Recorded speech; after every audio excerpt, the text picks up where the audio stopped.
being late for a mission. Really? Aren't you always keeping people waiting?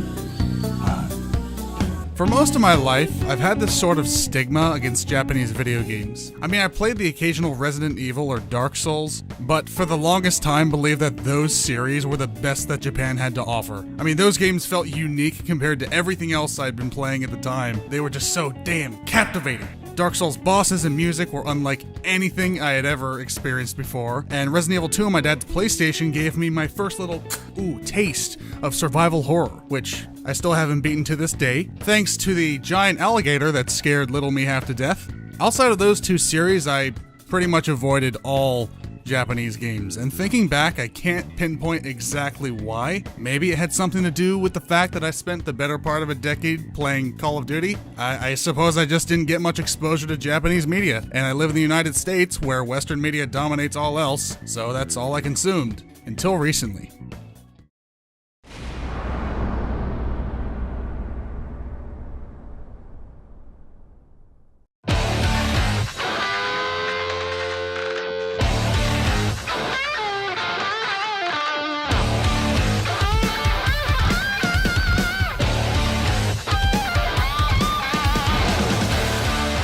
So come January 2017, and the way I view Japanese games changed forever.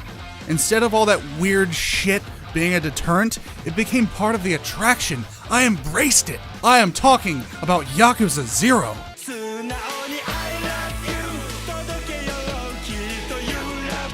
On the surface, it's a serious, gritty Japanese crime drama, but deep down, it is just as strange and absurd as I was expecting.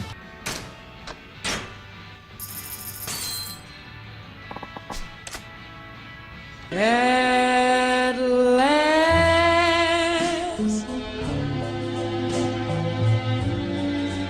my love has come along.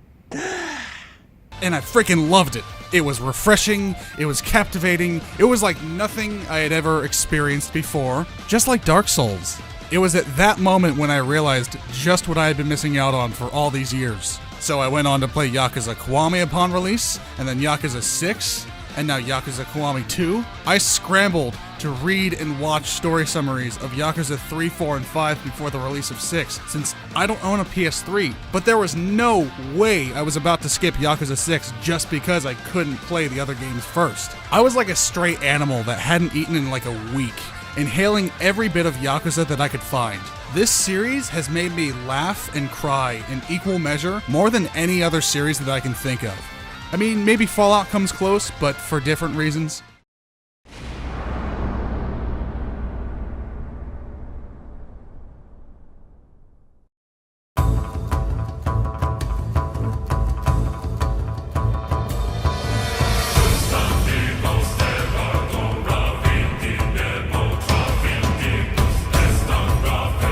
Devil May Cry and Bayonetta are cool, though I've never been a big fan of hack and slash games. I mean, they're fun, just not my preferred genre, but I'm down to play a good one occasionally. And going into Nier Automata, I was expecting just another fun hack and slash game, but damn, boy, did I get more than I bargained for. I always love it when games do this. You expect one thing, and you're fine with that one thing, but then the game has so many other awesome things on top of that one thing, and you're just blown away by all the things. Nier Automata is one of those games with a lot of good things. You have a post-apocalyptic world inhabited by humans and sentient machines, you play as a thick anime android, and you're presented with a deep philosophical story on existentialism, all accompanied by one of the finest video game soundtracks ever made. It's quite a mixed bag, but in all the best possible ways.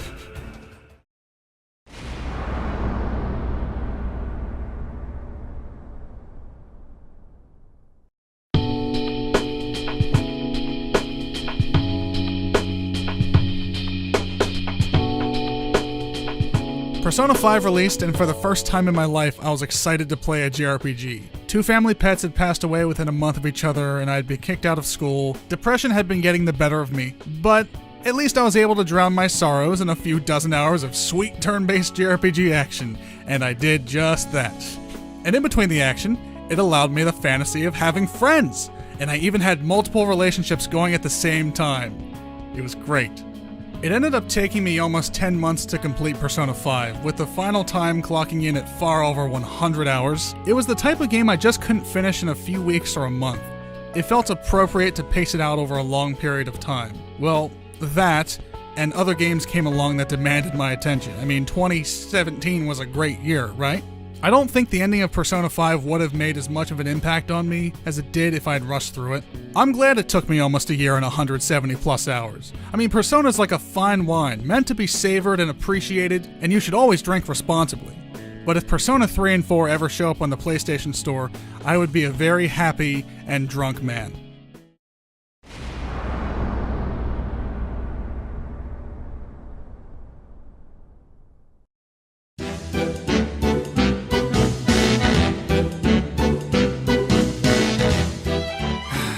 Alright, I own 4 Tales games. 4! I only just finished Berseria. I don't know why I do this to myself. Anyway, I bought Berseria on a whim early last year, similarly to Nier, except I didn't get around to really playing it until a few months ago. And by really playing it, I mean sitting down with the goal of seeing this story through, and it was so worth it.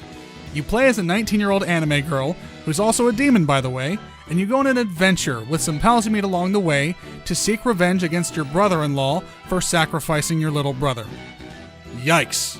Talk about family drama, Yakuza doesn't have shit on this. If you think that sounds great, you should see the last few hours of the game. That's when things get really screwed up. Oh, and I forgot to mention, this is actually a game about yelling all the time.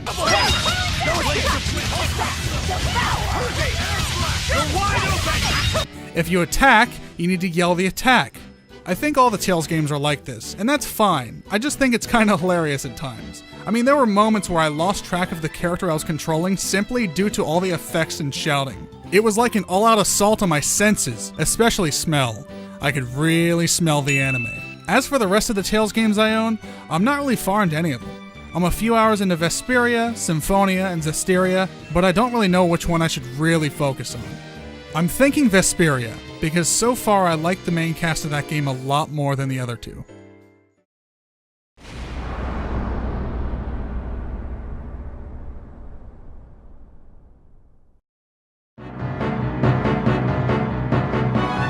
So, I picked up the Kingdom Hearts 1.5 and 2.5 collection after Christmas last year, since I'd been meaning to try to get into Kingdom Hearts for a long time, and it was only $30, so I figured, hell, why not give it a try? Well, long story short, I didn't get very far. I played Kingdom Hearts 1 for a few hours and found my brief time with it to be absolutely dreadful. I hated the combat, the platforming, even the characters.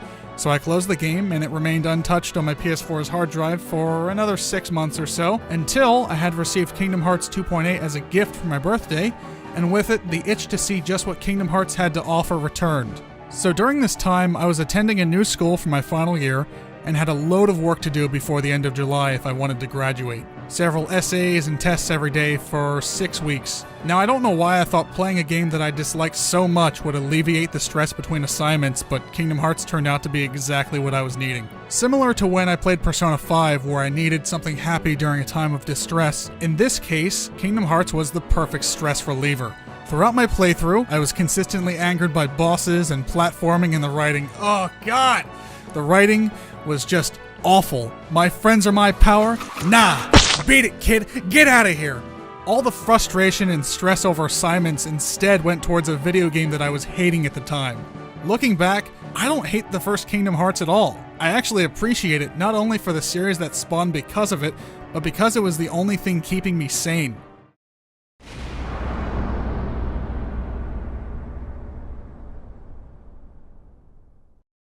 Hey, no cutting!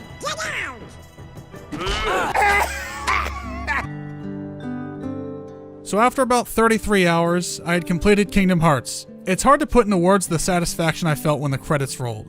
I mean, I was glad it was over, but I was even more glad that I could finally start Kingdom Hearts 2. You know, the game where the series started to get good, and it absolutely did.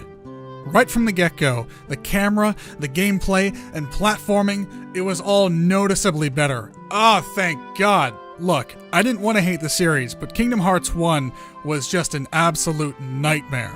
I'd be lying if I said I wasn't at least a little bit worried going into Kingdom Hearts 2. After I got through the 2-hour prologue, Kingdom Hearts 2 was just a joy to play. It's not perfect, but it was improved in every way I hoped it would be. Sora became likable, the gameplay was smoother, the camera was zoomed much further out, the levels were grander, and the story, oh god, the story, it felt like it finally begun.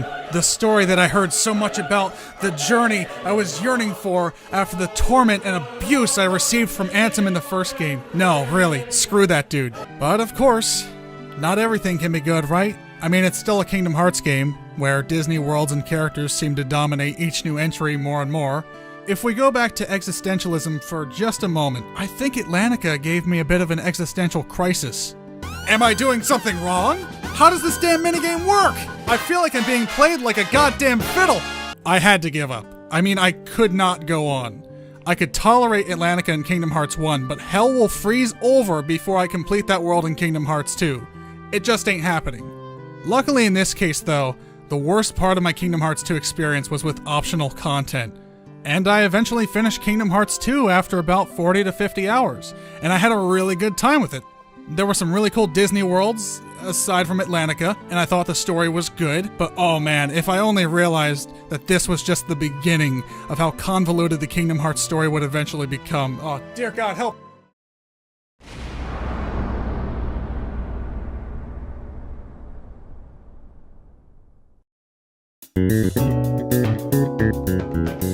And with the console Kingdom Hearts titles completed, I only had the remasters of the mobile games left. Now I skipped playing Chain of Memories because I didn't like the gameplay very much, so I watched a story synopsis on YouTube instead, and it was alright. I mean, I don't really have much else to say about that one. Moving on to Birth by Sleep, I had high expectations going in, and they were pretty much met. Great story with some dark moments, fun gameplay with some slight tweaks that took some getting used to, and the levels looked better than I expected considering it's just a remaster of a PSP game.